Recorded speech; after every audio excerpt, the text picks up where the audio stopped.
Hey YouTubers, I have a book haul for you today, and I've got probably, I don't know, 10 or 12 so books. I have some Easton Press books, some YA, a book about books, mostly all YA, and maybe a couple of middle grades thrown in there. So, and I do have a couple shout outs, and so be listening for those. All right?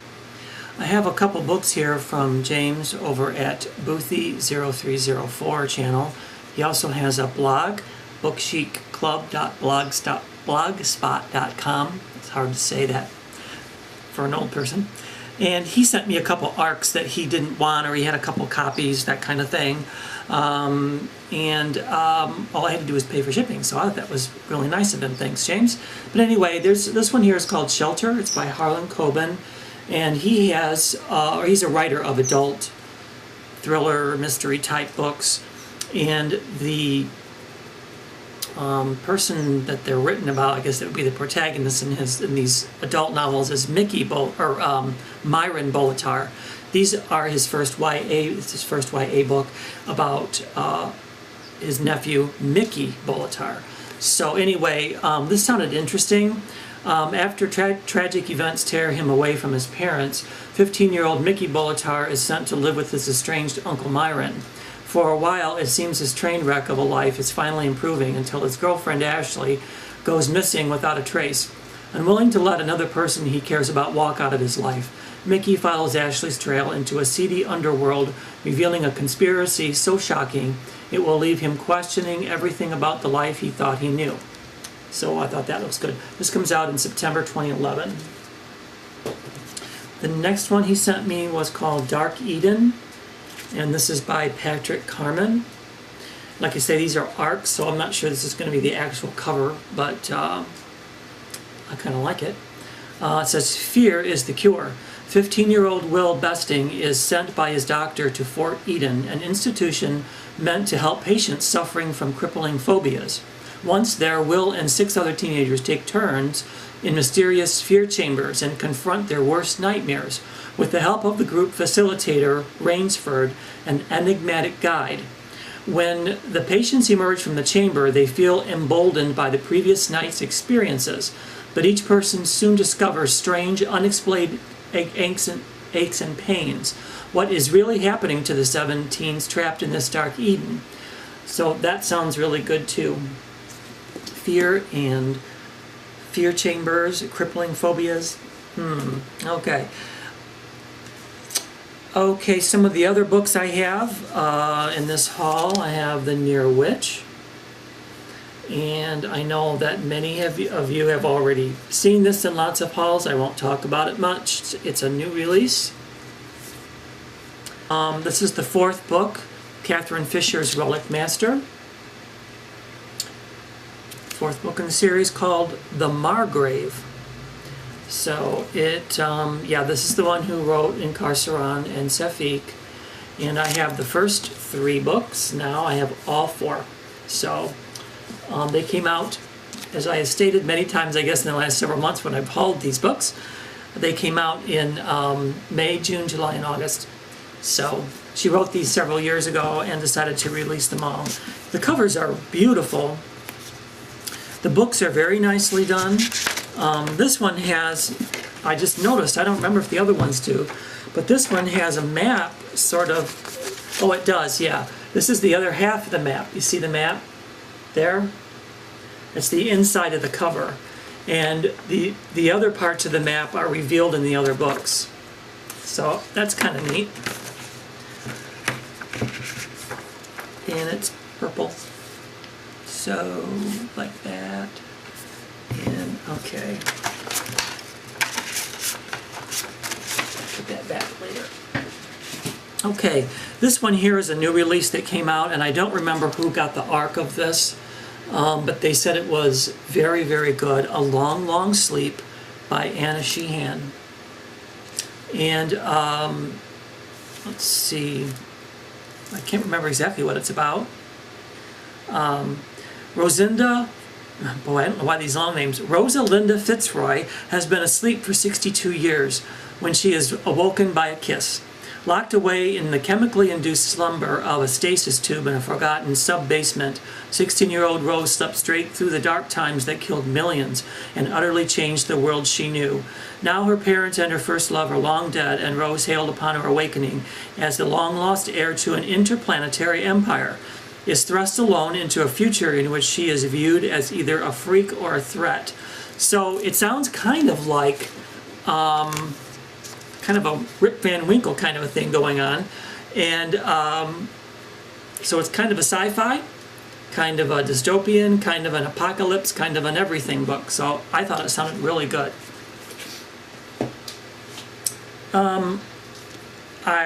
This is the second book in this witch series, and I don't know how many there are going to be, but this was Always a Witch, and this one I believe just came out recently. But look at that, you can see that beautiful cover is really neat, the way they've got that kind of shining and really beautiful. And this is the first book that I hauled a while back. It's called Once a Witch, and the sequel that I just got, Always a Witch. This is by Carolyn McAuliffe. There's a book that's going around lately because the sequel is out. This is Eon, and then there's Iona. I don't have Iona yet. I decided to pick up this one because it's a little bit different cover, and I think it's the UK cover, like the first edition of a UK cover. And this was used, of course. Well, it says, so I don't know exactly if it was printed in the UK or not, but I believe it is. This is the second printing. But yeah, Oxford. So, but I just loved this cover. See the ship down there and the large dragon. I just thought this was so much better than I think it's a red cover on the USA version. It's just absolutely beautiful. Now I did check on the Iona book, and the Iona book has the same cover in the UK and in the US, so it's not different. It's the red, but that's awesome. I just loved it. So a lot of you guys know it's about dragons, right? Warriors, Blue Star Prophecy. I'm on my Warriors kick because of Jack over at TheDougieOwner. He loves Warriors and talks about them all the time.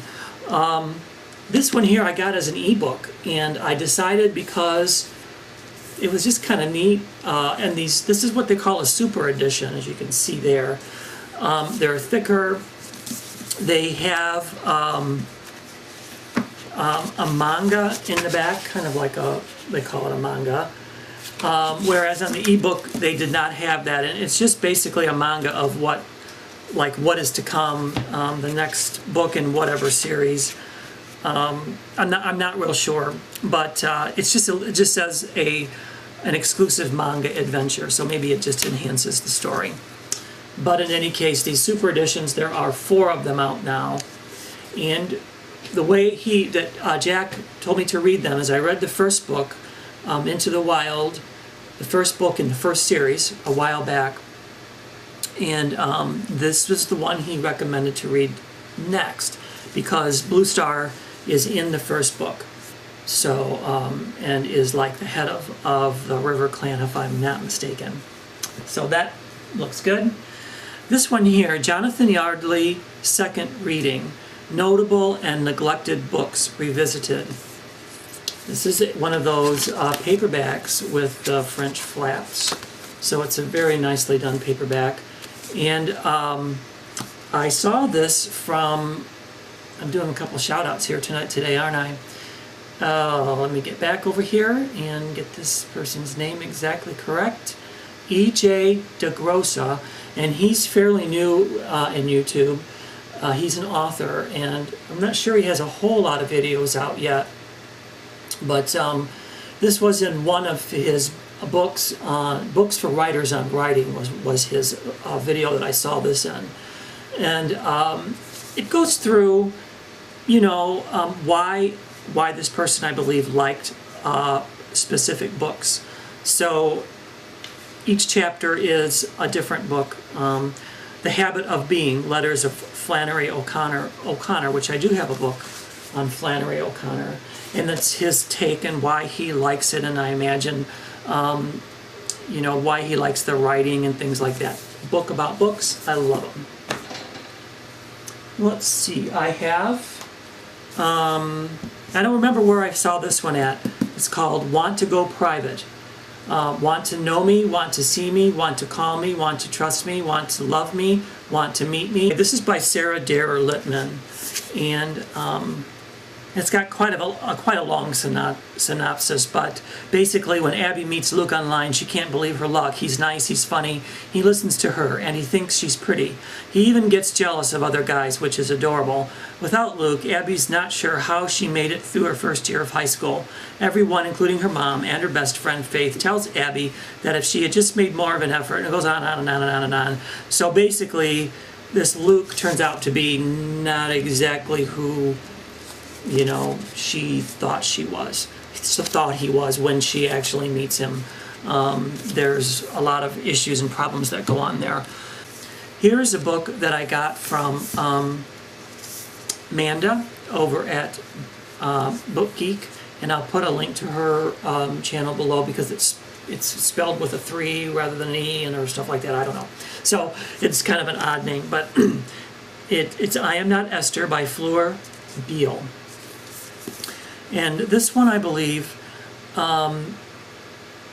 what happens is she has her mother is a little odd, and I was reading the first parts of it, and I kind of liked her, but her mother decided to go off and do her own thing, and then she made doesn't give her name here, but she made the girl Esther. I'm not Esther. She made the girl go and live with relatives because she wanted to go off to Africa or something like that. Amanda did a much better job at reviewing the book because she actually has read it. But imagine that your mother tells you she's going away. She is leaving you with relatives you have never heard of, and they are members of a strict religious cult. Your name is changed to a biblical one, Esther, and you are forced to follow the severe set of social standards set by the cult. You don't know where your mother is, and you are beginning to question your own identity. Sounded really, really intriguing.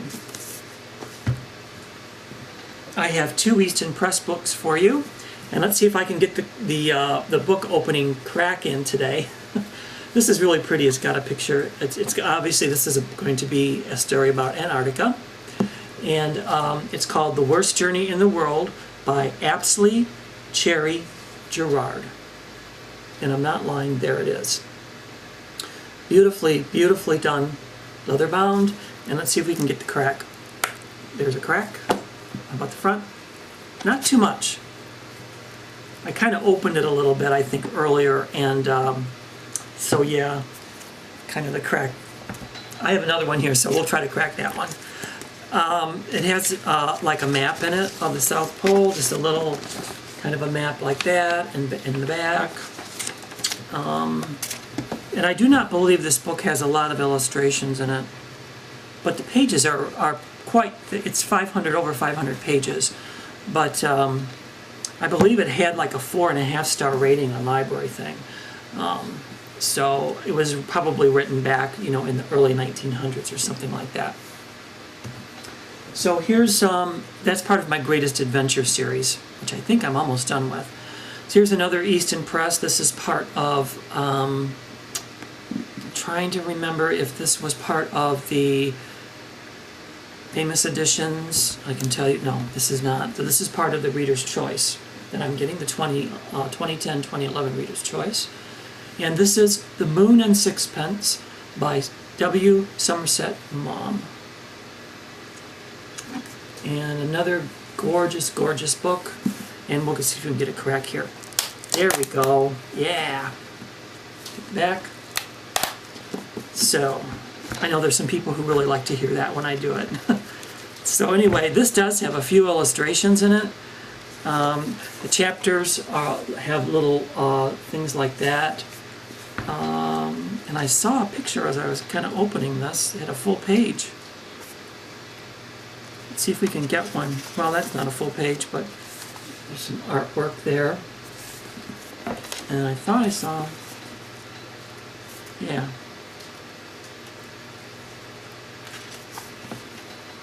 Then the coconuts would be ripe for picking. Apparently this is somewhere, looks like maybe Tahiti or something like that. I'm not sure what the story is about. So, yeah. So, there you go, the Moon and Sixpence, Easton Press. That's all I have for you today.